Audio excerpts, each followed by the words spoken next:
Hello everyone. मेरा नाम है गौरव और आज हम करेंगे एक्सरसाइज नंबर 3.6 का क्वेश्चन नंबर 1 का सिक्स्थ पार्ट। अगर आपको बाकी के पार्ट्स देखने हैं तो उनका लिंक मैंने डिस्क्रिप्शन बॉक्स में दे रखा है, तो आप उन लिंक्स पे क्लिक करके देख सकते हो। तो देखते हैं इस क्वेश्चन में क्या कह रहा है ये। Solve the following pair of equation by reducing them to a pair of linear equations. Okay, तो इसमें ना हमें क्या करना है, जो ये हमें दो इक्वेशन दे रखी है, इन दोनों इक्वेशन को सबसे पहले हम सिंपल फॉर्म में कन्वर्ट करेंगे। सिंपल फॉर्म में कन्वर्ट करने के बाद हमें इन दोनों इक्वेशन को सोल्व करना है। तो सोल्व करने के आपके पास बहुत सारे मेथड हैं, तो आप किसी भी मेथड का यूज कर सकते हो। जैसे कि आपके पास सब्सटीट्यूशन मेथड है, एलिमिनेशन मेथड है और आपका क्रॉस मल्टीप्लीकेशन मेथड। तो आप इनमें से कोई भी मेथड यूज कर सकते हो। जो भी मेथड आपको अच्छे से और ईजी लगता है ना, आप उस मेथड को कर लेना, ठीक है। तो हम इन दोनों इक्वेशन को पहले सिंपल फॉर्म में कन्वर्ट करते हैं। तो देखो यहाँ पे क्या चीज दे रखी है, यहाँ पे हमारा एक्स वाई इस साइड है और यहाँ पे भी हमारा एक्स वाई इस साइड है। लेकिन ये कभी भी ना, जो इक्वल टू के राइट साइड कभी भी एक्स और वाई नहीं होना चाहिए, क्योंकि देखो यहाँ पे तो इक्वल टू के राइट साइड भी एक्स वाई है और इक्वल टू के लेफ्ट साइड भी एक्स वाई है। तो कभी भी इक्वल टू के राइट साइड अगर एक्स वाई दिख जाए तो हमें क्या करना है, इस एक्स वाई को फटाफट हमें लेफ्ट साइड लेके आना है, ठीक है। इक्वल टू के कभी भी राइट साइड एक्स वाई नहीं होना चाहिए। तो हम इसको फटाफट राइट साइड लेके आएंगे। तो देखो हम क्या करेंगे इसमें, तो ये एक्स वाई इस 6 के साथ मल्टीप्लाई है। देखो यहाँ पे कोई साइन नहीं है, इसका मतलब क्या है, ये मल्टीप्लाई में है। तो ये एक्स वाई पूरा का पूरा हम इधर लेके आएंगे। तो ये इधर मल्टीप्लाई में है तो लेफ्ट साइड आएगा तो क्या हो जाएगा, डिवाइड में हो जाएगा। तो देखो ये क्या बन जाएगी हमारी, तो ये एक्स वाई आएगा। तो देखो यहाँ पे क्या हो जाएगा, 6x plus 3y divided by X Y. तो ये दोनों के नीचे आएगा, ठीक है। और इधर क्या बचेगा, अकेला 6। तो सेम चीज हम दूसरी इक्वेशन के अंदर करते हैं। तो यहाँ पे क्या हो जाएगा, 2x plus 4y divided by X Y is equal to 5। ये चीज आ गई। तो देखो ये जो हमारी फिफ्थ पार्ट था ना, इसी क्वेश्चन का फिफ्थ पार्ट था, सेम उसी की तरह बन गई है। क्योंकि फिफ्थ पार्ट में देखो, जो क्वेश्चन नंबर 1 का फिफ्थ पार्ट था उसके अंदर सेम इसी टाइप की इक्वेशन दे रखी थी। तो जो चीज उसके अंदर की थी वही चीज इसके अंदर करेंगे। तो ये क्या होगा, जो एक्स वाई है ना, ये आपका दोनों के नीचे है।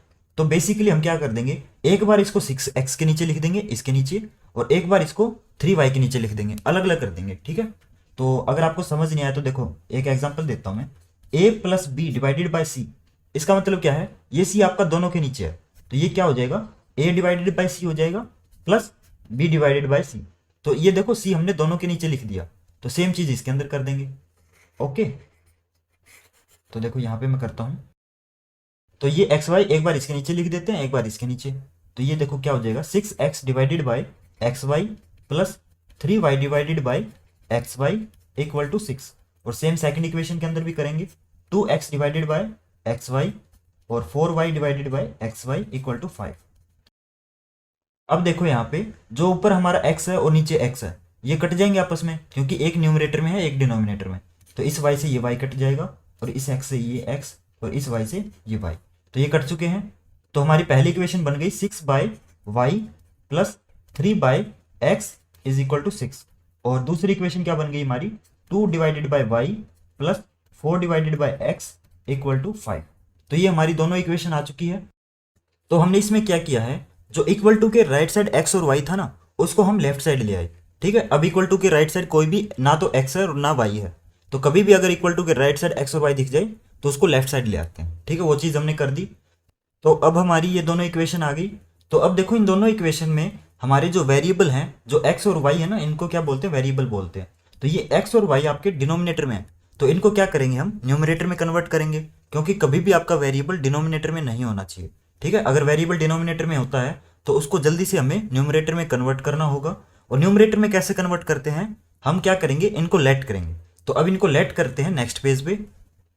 तो ये हमारी दोनों इक्वेशन आ गई थी। अब देखो हम क्या करेंगे, इस फर्स्ट इक्वेशन को मैं क्या लिख सकता हूँ, तो देखो इसको मैं लिख सकता हूँ 6 इंटू 1 बाई वाई। तो मैंने 6 को अलग कर दिया और 1 बाई वाई को मैंने अलग कर दिया, plus 3 into 1 by X is equal to 6, ठीक है। तो मैंने देखो जो वेरिएबल थे ना उनको अलग अलग कर दिया, क्योंकि अब हम वेरिएबल को लेट करने वाले हैं, इसलिए मैंने वेरिएबल को अलग कर दिया। सेम उसी तरीके से सेकंड इक्वेशन के अंदर करेंगे, 2 into 1 by Y plus 4 into 1 by X equal to 5।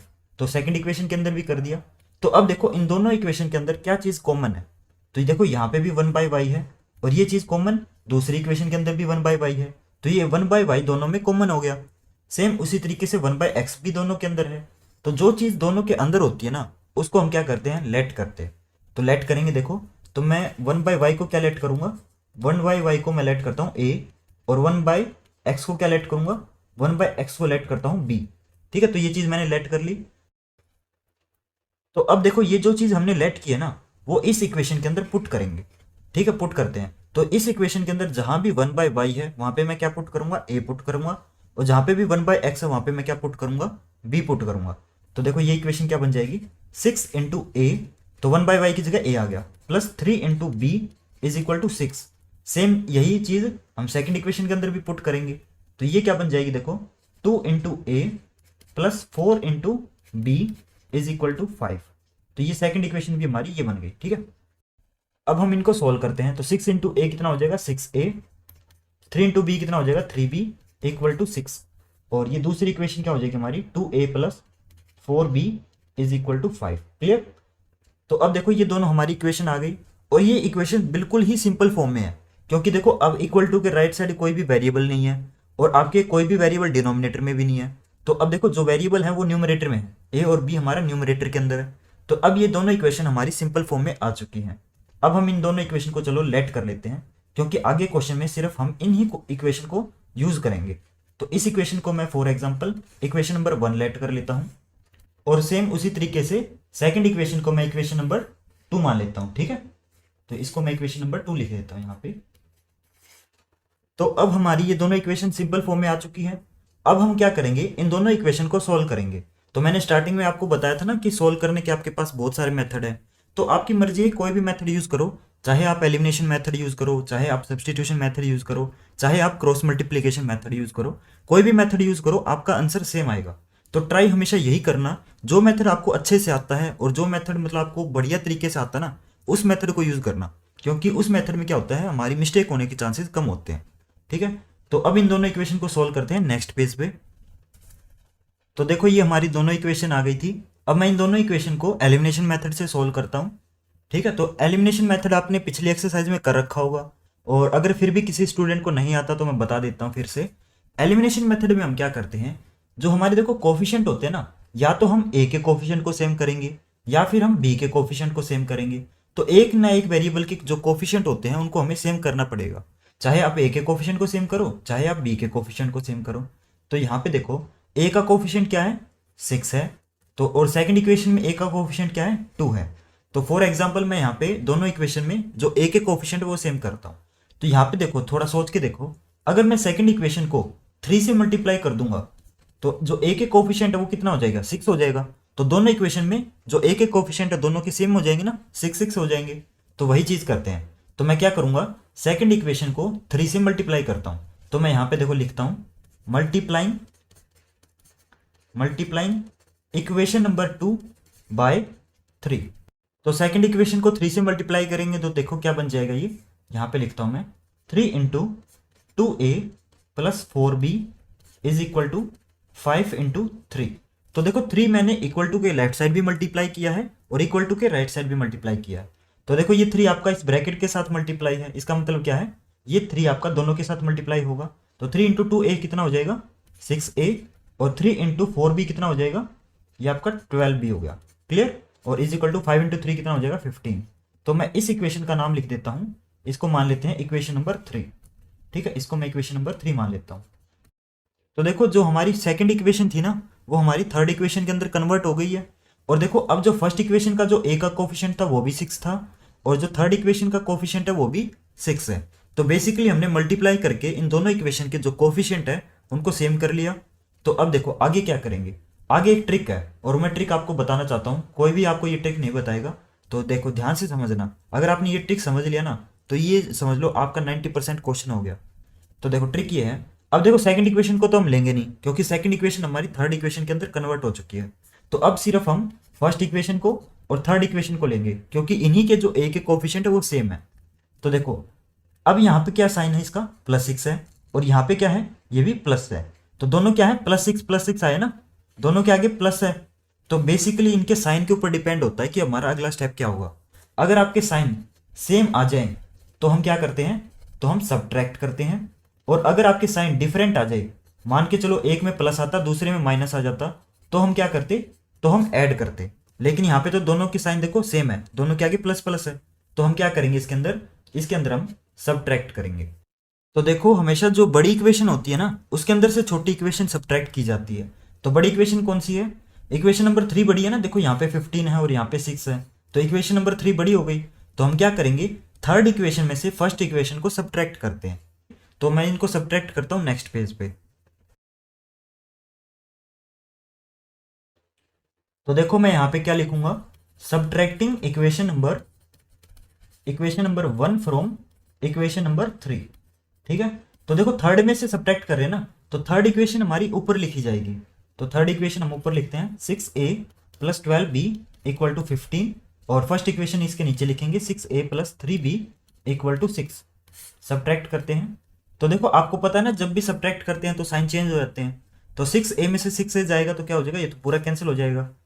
12b में से 3b सब्ट्रैक्ट करेंगे तो कितना आएगा, 9b आएगा इक्वल टू, और हम 15 में से 6 सब्ट्रैक्ट करेंगे तो कितना आएगा, 9 आएगा।